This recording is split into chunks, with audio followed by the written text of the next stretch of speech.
So Balakrishnan, first and foremost to you, Yeah, everybody's questioning the timing of this. So what's your assessment here? When migrants and their dilemmas and the livelihoods and the political signaling, all of this is coming down as a melting pot, and identity politics is nothing new to Maharashtra.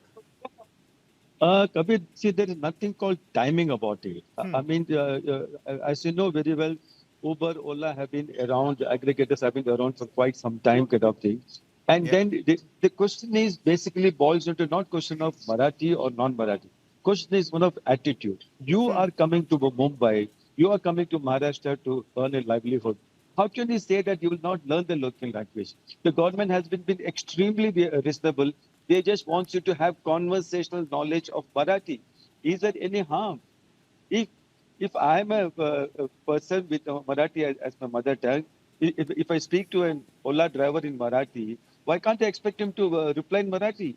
I'm not asking the drivers to write any PhD thesis in Marathi. Simple conversational Marathi, just a 4-hour course will kind of do the trick. So why the resistance, why the controversy just beats me. I think everybody should fall in love, and then what the government is doing, it is for the good of the community. It is not that the government is going to throw out anybody out of their livelihoods. Far from it. Marathi is a beautiful language, right? First of all.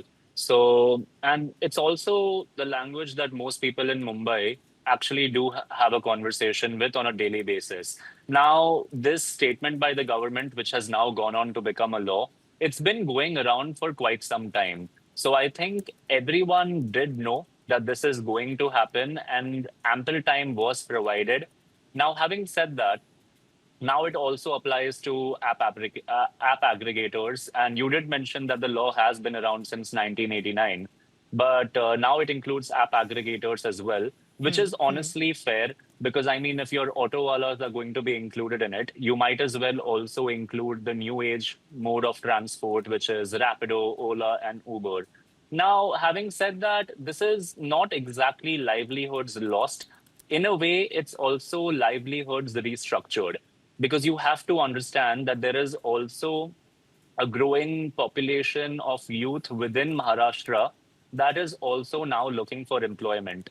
And the cab-based economy, the auto-based economy, provides a significant amount of employment. Somewhere around, I think, 15 lakh licenses currently exist in Maharashtra, provides a significant amount of employment as well.